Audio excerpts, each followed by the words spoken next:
Hello, dear students. In this video, we will be continuing the discussion on Shakespeare's sonnet Time and Love. Time and Love पर जो हमारा discussion last video में शुरू हुआ था, जिसमें मैंने आपको सोनेट के बारे में बताया and I gave you the background about the poem time and love. और फिर हमने उसको काफ़ी डिटेल में डिस्कस किया था क्योंकि थोड़ी सी डिफ़िकल्ट लग सकती है पोएम आपको। तो इस वीडियो में we will be discussing the second stanza of this sonnet. Its line is like that. I will read out. Oh, how shall summer's honey breath hold out against the wreckful seas of battering days, when rocks impregnable are not so stout, nor gates of steel so strong, but time decays. जैसा कि हमने last stanza में जब conclude किया था, मैं वहाँ से ही लिंक करती हूँ लास्ट स्टैंजा की सेकंड लाइन में। शेक्सपियर ने ये थॉट शुरू किया था। शेक्सपियर ने कहा, how with this rage shall beauty hold a plea whose action is no stronger than a flower. Time की पावर के बारे में बात हो रही है। Shakespeare is saying that time is all mighty, समय ही सर्वशक्तिमान है एंड समय time is a great destroyer, वो सभी चीज़ों को नष्ट कर देता है। इट ओवरटेक्स ऑल थिंग्स, सभी चीज़ों पर विजय प्राप्त कर लेता है। तो जब समय सभी चीज़ों को नष्ट कर देता है, even vast things like earth and sea can not escape death and destruction. बड़ी बड़ी चीज़ें भी, अर्थ, सी, रॉक्स, कुछ भी नहीं बच सकता, नहीं बच पाता है टाइम के स्ट्रोक से, समय के प्रहार से वो नहीं बच पाता है। Then how shall I defend my friend और how shall I defend my human love, जिस मेरा जो मित्र है, जिससे मैं प्रेम करता हूँ, मैं चाहता हूँ कि वो समय के पंजों से बचा रहे, पर वो ऐसे कैसे पॉसिबल है। Human life is so short lived, और इसकी जो कैपेसिटी है वो फूल जैसी है। जैसे फूल किसी दिन खिलता है और 2 दिन के बाद वो ख़त्म हो जाता है, मुरझा जाता है, इट फेड्स आउट। तो वही थॉट जो है वो इस स्टैंजा में भी कंटिन्यू कर रहे हैं Shakespeare. O how shall summer's honey breath, summer's honey breath hold out. Hold out का मतलब है डिफाई, कैसे बच सकता है। अब यहाँ समर हनी क्या है? समर वेस्टर्न कंट्रीज़ में summer is considered like spring season. Summer ही उनका बेस्ट सीज़न होता है, बाकी उन समय उनके यहाँ ज़्यादातर ठंड बहुत ज़्यादा होती है। तो summer season is like their spring, तो वो एक तरह से उनका सबसे बेस्ट सीज़न होता है। बसंत का मौसम जैसे हमारे यहाँ होता है, उस तरह उनका समर होता है। तो that is best season for them.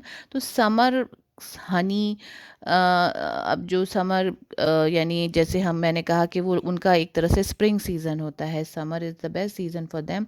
तो उस सीज़न में बहुत से फूल खिलते हैं वहाँ।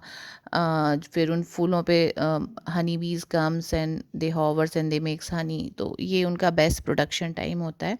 तो वो जो best things which are produced in the summers time, जो बेस्ट पीरियड में बेस्ट जो चीज़ें, सबसे सुंदर चीज़ें हैं, which are born in that season, वो उसी सीज़न में दिखती हैं, मिलती हैं। और ब्रेथ का मतलब यानी खुशबू, फ्रेगरेंट फ्लावर्स, यानी जो वो जो समर में स्प्रिंग की जो फ्रेगरेंट फ्लावर्स होते हैं, वो कैसे बच पाएँ from the clutches of time, समय के पंजों से वो कैसे बच पाएँ। इसका उपाय जो है, इसका जो रेमेडी है, वो शेक्सपियर खोजने का प्रयास कर रहे हैं। तो वो आगे सोचते हैं, आगे कहते हैं, होल्ड आउट का मीनिंग है मैं बता चुकी हूँ, डिफाई मतलब कैसे वो बचे। How can they escape from the clutches of time, how can they stand against time, कैसे वो बचा पाए अपने को। और आगे देखिए, against the wrackful siege of battering days. Against यानी यहाँ अगेंस्ट का मतलब है सामने, बिफोर यानी उनके सामने जो है वो इतना भयंकर शत्रु, इतना स्ट्रॉन्ग एक तरह से उनका एक एनिमी है, या you can say there is a power before them, जो कि सब कुछ ओवर पावर कर लेता है, सब कुछ नष्ट कर देता है, तो उससे वो कैसे बचे? The wrackful siege of battering days. Siege कहते हैं घेराबंदी, यानी पहले जब वॉर्स होते थे लोग फोर्ट में जाके छिप जाते थे, उसके गेट्स बंद कर लेते थे, तो जो एनिमी आर्मी होती थी वो उसके चारों तरफ घेरा बनाकर रह जाते थे, and it use to go for days and months, कई दिनों, हफ्तों और महीनों तक ये सब चलता था, और फिर जो जिसमें ज़्यादा स्ट्रेंथ होती थी तो वो सरवाइव कर जाता था, या तो एनिमी, क्योंकि अंदर का राशन ख़त्म हो जाता था तो लोग सरवाइव नहीं कर पाते थे, तो दे यूज़ टू सरेंडर, और the enemies use to find some way to get inside the fort, यानी वो उस किले में घुसने का कुछ ना कुछ उपाय वो निकाल लेते थे। तो इस तरह से जो वॉर्स होते थे पहले, उससे उन्होंने कंपैरिजन किया है। तो here we can say seize जो है, यहाँ उसको कंपेयर, मेटाफर यूज़ किया है शेक्सपियर ने, metaphor figure of speech use किया है कि जो सीज है it is compared with the death, death के साथ उसको कंपेयर किया गया है। तो जैसे एक समय की घेराबंदी है कि समय भी एक, जैसे युद्ध में शत्रु जो होता है वो एक घेरा लगाकर बैठता है कि कभी तो फोर्ट, कभी तो ये होंगे, ये बाहर आएंगे, and then we may find a chance to get into the fort, और हम उन्हें विजय कर लेंगे। तो इसी तरह समय भी इंतज़ार करता है, जब when the certain life span of a person is over, time takes him over, उसको ओवर पावर कर लेता है और वो उसकी मृत्यु हो जाती है। तो कुछ इसी तरह का आइडिया जो है वो शेक्सपियर यहाँ दे रहे हैं। रेकफुल यू मीन से डिस्ट्रक्टिव, यानी डिस्ट्रक्टिव डिस्ट्रॉय से बना है। डिस्ट्रॉय आप जानते हैं किसी चीज़ को नष्ट कर देना, तो जो नष्टकारी शक्ति है समय की, और वो उस शक्ति का घेरा है, सीज माने घेरा, यानी उस वो ऐसा एक घेराबंदी एक एनिमी ने जैसे की हुई है, and which is bound to destroy the other person, वो उसने सोच रखा है कि मैं इसे नष्ट कर दूंगा, इस तरह का घेरा है। Of battering days, of difficult days में से, कि जो मुश्किल दिन है, जो व्यक्ति उससे घिरा हुआ होता है उसके बहुत मुश्किल दिन होते हैं, उसको बहुत परेशानी होती है। तो इस तरह का घेराबंदी है, इस तरह के शत्रु जैसे हमारे आसपास है, और इससे मैं कैसे बचाऊं? हाउ, मैं फिर से first line of this stanza वापस आ रही हूँ, how shall summer's honey breath hold out, मैं कैसे बचा के रखूं अपना जो सबसे सुंदर, मेरा जो सबसे सुंदर सीज़न है साल का, उसका सबसे सुंदर जो फूल है, फ्रेग्रेंट फ्लावर है, उसकी ब्यूटी को मैं कैसे बचा के रखूं? Where time is bound to destroy it, ruin it, समय जो है वो उसको नष्ट करने के लिए इंतज़ार कर रहा है।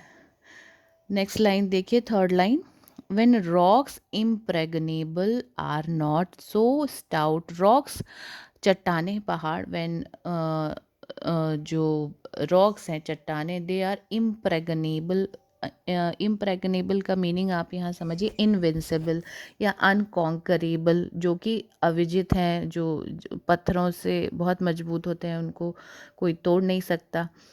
Still they are not so stout, stout strong, वो उतनी मजबूत नहीं है, कितनी मजबूत नहीं है कि वो समय को रोक सके, यानी समय भी उनको, time destroys them also, they are not exempt from the ravages of time, जो समय की जो गति है या जो उसकी डिस्ट्रक्टिव पावर है उनसे वो बची हुई नहीं है वो चट्टाने।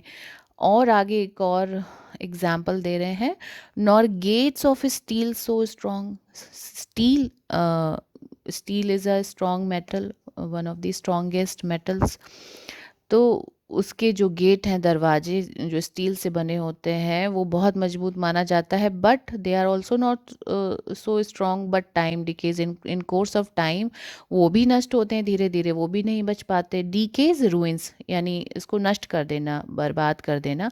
समय जो है वो मजबूत से मजबूत चीज़ों को नष्ट कर देता है, धीरे धीरे हर चीज़ इज़ बाउंड टू डीके। तो ये सभी चीज़ें अब यहाँ बात कर रहे हैं Shakespeare, that time ruins everything, time decays everything, DECAYS, time जो है वो हर चीज़ को नष्ट कर देता है, टाइम डिस्ट्रॉयज एवरीथिंग। तो अब जब कुछ मजबूत से मजबूत चीज़ें भी नहीं सरवाइव कर पाती, तो कैसे हम, हाउ शैल वी सरवाइव, और how our loved ones, our dear friends, वो उनको हम उनसे कैसे बचाएं। और हम, as we all know that we are mortal, ये कविता जब शेक्सपियर ने लिखी थी अपने मित्र के लिए, तो अब वो मित्र भी नहीं है और ना ही शेक्सपियर हैं। तो कैसे हम अपने आप को समय से बचा सकते हैं? तो ये क्वेश्चन है। इसका आंसर आपको आगे की लाइंस में मिलेगा। तो अभी आप इसको रिवाइज कर लीजिएगा, this the question which Shakespeare is raising in this video. I hope आपको समझ में आया होगा। I have tried my best to simplify the poem. Thank you.